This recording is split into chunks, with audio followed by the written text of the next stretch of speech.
Bismillahirrahmanirrahim. Alhamdulillah, salatu wassalamu ala rasulillah wa ala alihi wa ashabihi wa man walah wa ba'd. Assalamualaikum warahmatullahi wabarakatuh.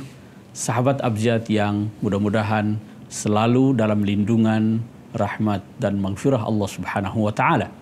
Kali ini kita akan membahas satu persoalan yang mungkin sudah lama sering diperdebatkan, yaitu masalah qunut saat sholat subuh. Persoalan ini memang menjadi perbincangan di kalangan ulama dan termasuk masalah khilafiyah yang sampai sekarang masih banyak diperdebatkan. Apakah itu merupakan tuntunan agama ataupun tidak? Secara bahasa, qunut itu adalah at-ta'ah. Al-qunut itu al-ibadah. Al-qunut itu adalah al-qiyam.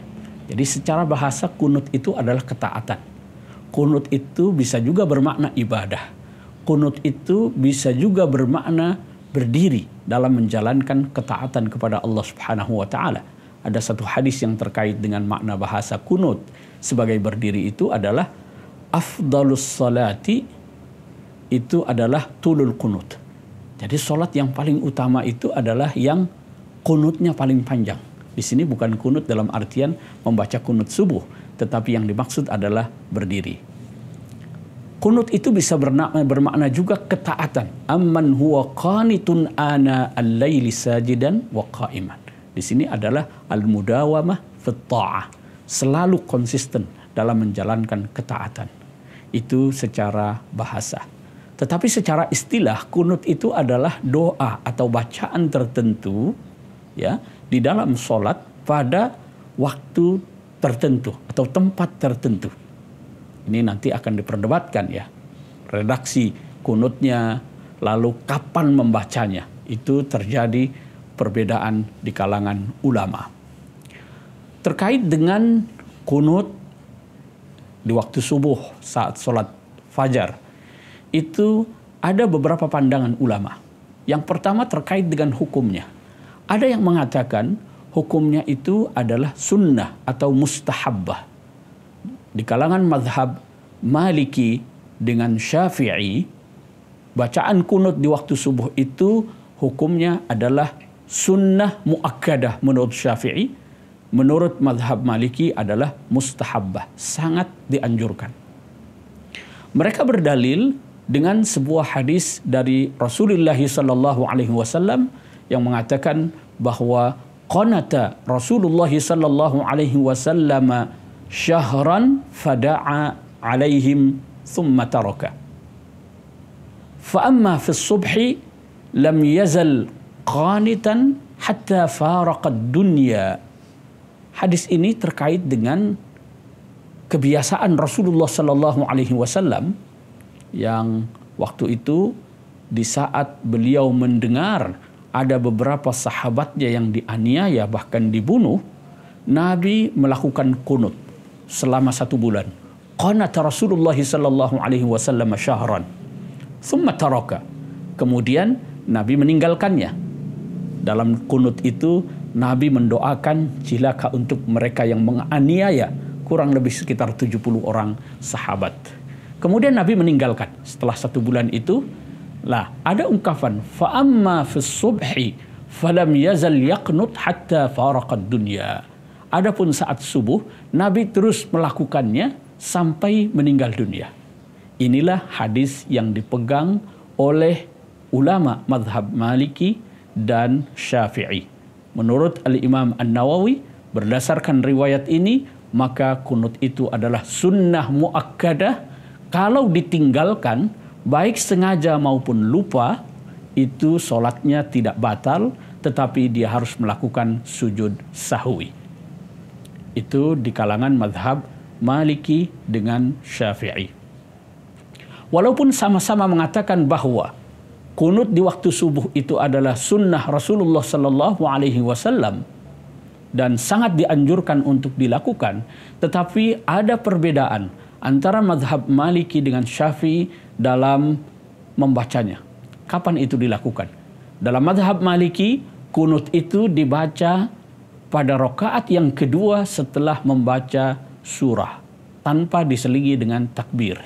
Jadi setelah surah dibaca misalnya Sabbihisma Rabbikal A'la sampai akhir, pada rakaat yang kedua langsung disambung dengan bacaan kunut. Baru setelah itu mereka ruku.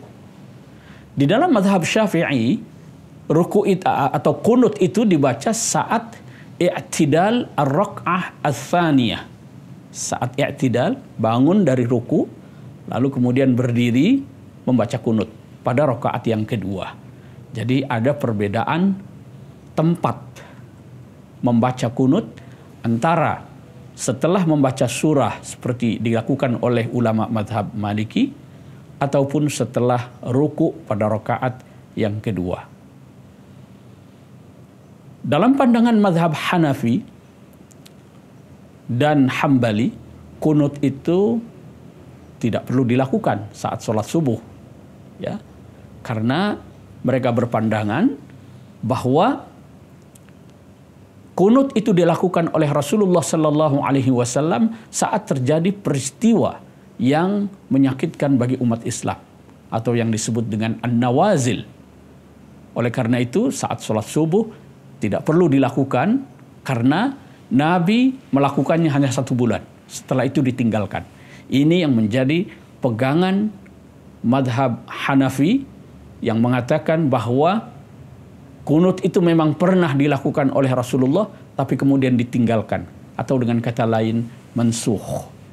Atau kunut subuh itu menurut mereka tidak ada landasannya. Karena Nabi melakukan itu hanya terkait dengan peristiwa tertentu. Di dalam mazhab Hambali, kunut di waktu subuh itu juga dikatakan makruh. Karena sekali lagi seperti dikatakan oleh ulama mazhab Hanafi bahwa Nabi melakukan itu hanya 1 bulan, setelah itu ditinggalkan. Adapun lanjutan hadis, fa amma fis subhi falam yazal yaqnut hatta faraqad dunya, yaqnut di sini mereka fahami tidak dalam arti membaca kunut, tapi dalam arti beribadah atau berdiri dalam melakukan ibadah. Seperti yang kita jelaskan pada makna bahasa tadi itu. Itulah uraian singkat pandangan ulama-ulama madhab dari kalangan madhab Maliki, Syafi'i yang menyatakan bahwa kunut di waktu subuh itu adalah sangat dianjurkan. Bahkan dalam madhab Syafi'i dikatakan sunnah muakkadah. Kalau ditinggalkan maka harus diganti dengan sujud sahwi meskipun sholatnya itu tidak batal, ya. Dalam madhab Hanafi dan madhab Hambali, kunut di waktu subuh itu tidak dianjurkan, bahkan menurut madhab Hambali makruh hukumnya. Sekali lagi persoalan ini adalah persoalan khilafiyah, masing-masing memiliki dalil dan argumen yang bisa dipertanggungjawabkan. Oleh karena itu tidak sepatutnya ketika kita menyikapi persoalan khilafiyah ini kita saling menyalahkan, saling membid'ahkan. Yang jelas Rasulullah pernah melakukannya dan itu yang difahami oleh banyak ulama, oleh para sahabat minas salafus salih yang kemudian dilembagakan dalam madhab Maliki dan Syafi'i. Mudah-mudahan kita bisa menyikapi masalah khilafiyah ini secara arif dan tidak sepatutnya masalah khilafiyah ini membuat kita terpecah atau saling menyalahkan satu sama lainnya. Hadanallahu wa iyyakum ajma'in. Wallahul muwaffiq ila aqwamit thariq. Wassalamualaikum warahmatullahi wabarakatuh.